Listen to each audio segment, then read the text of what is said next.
welcome to Bake Along number 43. I'm Sarah from Beurre Pastry Shop, and today we are making chocolate peanut butter frozen breakfast bars. So if you've ever wondered what I eat, this is one of the things I like to eat in the mornings. I work early mornings between like 4:30 and 8:30, and I try to make sure I eat something because that's quite a bit of time and I'm on my feet the whole time. And I do like to mix up what I eat in the mornings. Sometimes I have had like frozen breakfast sandwiches that I've heated up. My sister got me one of those really neat smoothie cup attachments where you blend it right in the cup. You flip it over and you've got a smoothie. I love that. I do that quite frequently. And sometimes I make myself a little something. And so I am sharing one of those recipes today.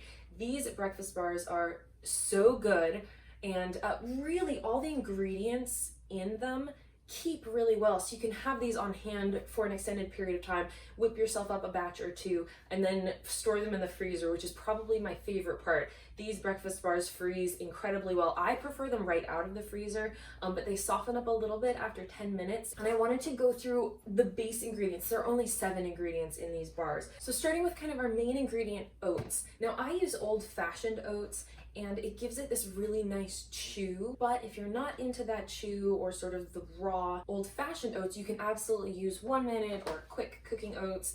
Those are usually partially cooked or steamed, and then they're a lot thinner. It's sort of ground up more or rolled out more. So you can absolutely swap that out. Next, peanut butter. I use sweetened peanut butter, just the peanut butter that I like to use on like PB&Js in my everyday life. You can swap this out for a different nut butter. Depending on the consistency or texture change, you might be looking at a little bit of a different consistency for your finished product, but use what you like and what you have. I use honey in this. You can swap it out for agave nectar, maple syrup, whatever, again, you have on hand. One of my favorite ingredients is flax meal. It gives it this, like, if I may say this, like this Rice Krispie sort of texture. It's got this crunch to it that it wouldn't have without the flax meal. And then vanilla extract. Again, you can omit this. You could use a different extract. Just make sure if you're using like an almond extract, you quarter it because almond extract is so potent. Madagascar bourbon vanilla, that's sitting in vodka. And then I'm using dark cocoa powder. You can use black cocoa powder or whatever cocoa powder you have on hand. Heck, now that I'm thinking about this, no judgment. If you have hot chocolate mix and you want to use that instead, use hot chocolate mix. It's basically the same thing. And then this is sort of the weirdest ingredient that you may or may not have. I have chocolate protein powder. It comes with chia seeds, and I like the texture of chia seeds. So you can, if you don't have a protein powder like this that comes with chia seeds, you can sub in a chocolate protein powder and then add in maybe half a tablespoon of chia seeds. You could also omit the chia seeds and just use chocolate protein powder. Again, it's just gonna make the final consistency and texture different. If you don't have any of this, you can just sub in an extra tablespoon of cocoa powder and call it a day. We do have quite a bit of protein powder on hand because of my husband, though this bag, I don't remember why I got this. I think it was for overnight oats, something else I like to eat often in the kitchen, because that's easy. Anything that I can just grab and go. I'm not laboring over breakfast before going in at 4:30 in the morning. This is great for overnight oats too, if you're looking for like some protein powder and it has chia seeds inside of it already. It's pretty great. So these are our base ingredients. I think it's pretty darn simple. Everything keeps a fairly long time, so you can keep these ingredients on hand. And then the other thing you need, now you can absolutely turn these, I have called these in the past, like breakfast bombs. You can just scoop them with a cookie scoop and keep them in spheres and eat them like that. I like them as bars though. It's easier for me to eat, though it takes just a little bit of extra work. So if you are making bars, if you have like an 8x8, 9x9 inch square pan, we want to line it with foil. You can line this with parchment instead. The reason I like foil is because I can get every side. With parchment, you want to have some overhang in order to pull these out. But if you only have parchment, you can maybe double up to ease it out. And I brought spray just in case my foil wouldn't reach the sides. It reaches great, but I do recommend spraying the edges that you don't have coverage on with the foil or the parchment. You want an overhang on at least 2 opposing sides. And I cooked all bars in 9x13 inch pans with parchment hanging off the sides, and that's so that we have a quick release. This is like the easiest recipe that we've ever done. We're not turning on any ovens or anything. This is just, everything's gonna get mixed together in a bowl. We're going to flatten it out in this dish, and then we're gonna pop it into the fridge for 30 minutes, pull it out, we're gonna do some cuts into it, and then pop it into the freezer, and we'll have our bars ready in like an hour. Super easy, and most of that hour is just sitting and waiting impatiently for these to be ready. Okay, now that this is all lined, we're done with our foil, and the next step is to throw all of our ingredients into this bowl, give it a quick mix, and spread it out in our pan. The first thing we're going to do is measure out all of our ingredients and then give it a stir.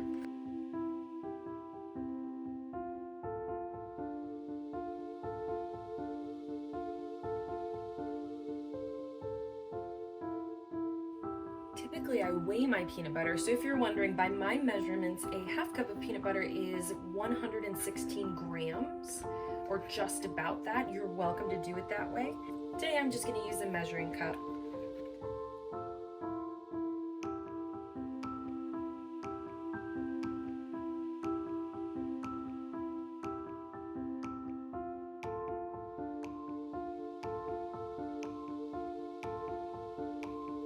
Okay, now give it a stir.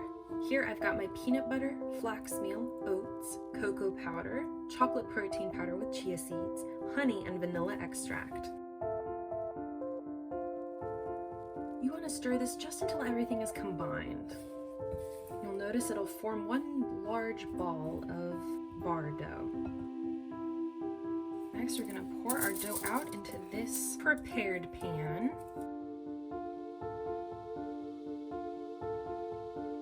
I'm going to use my knuckles to just gently spread this to the edges. Okay, perfect. Pop this into the fridge for 30 minutes and I'll see you then.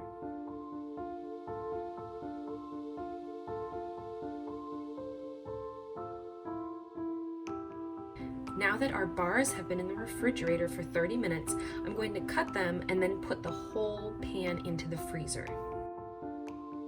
You can cut these into as many bars as you'd like. I think 8 servings for this recipe is good, but feel free to make them bigger or smaller. Perfect, now I'm going to put this back into its pan and put the whole pan into the freezer for a half hour. Okay, I just pulled my bars out of the freezer.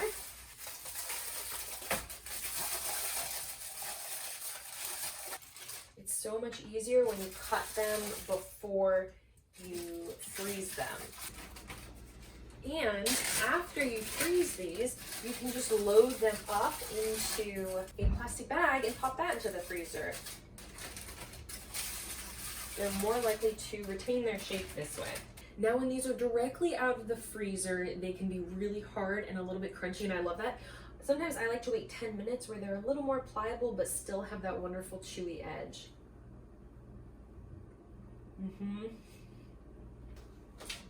I had to bring my cup of coffee to the scene. I always have these with coffee.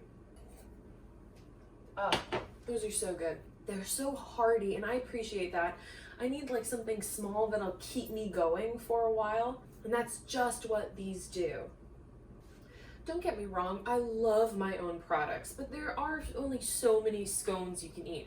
On the one hand, I don't make incredibly healthy food, but I do make indulgent, delicious food. And so though I'm a firm believer in indulging kind of all the time, I also like to make sure I bring some balance in there.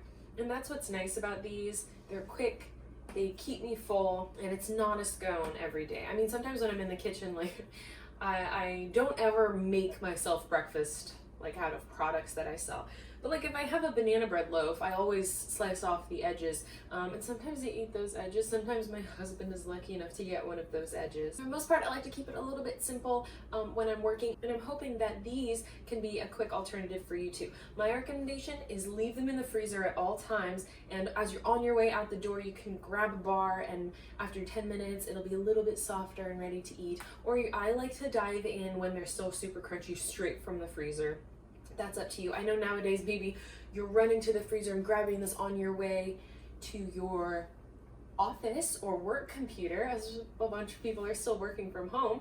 But in that case, you still get to be in your robe or what have you. So I hope, give this a try. Tell me what you think. I want to make sure you know that you can really mix this up. If you like dried fruit, nuts, maybe chocolate chips or some other baking chip, throw it in. All you have to do is toss that in. Maybe half a cup of any of those, quarter cup to a half a cup of any of those.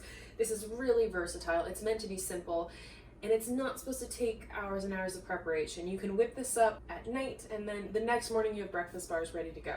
So let me know what you think. Let me know how this goes. Thank you so much for baking along today. Really quick and easy recipe. I will be back next week. I have some fun items in store. I did just release a special red velvet cheesecake cookie that will be in limited edition Valentine's Day gift boxes. So check that out on the site, beurrepastryshop.com/online-ordering. For local delivery, you can get 2 different size gift boxes, or if you're nationwide, beurrepastryshop.com/nationwide-shipping, and there you'll find the red velvet cheesecake cookie jar. There'll be 6.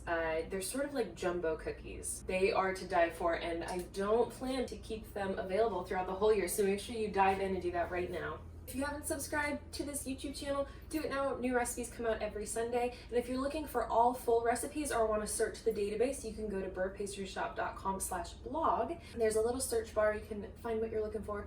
But there are also tabs where you can look specifically for breakfast, savory, or dessert recipes. I will see you next week. Thank you so much for baking along. Until then, keep baking and let me know how it's going. Bye.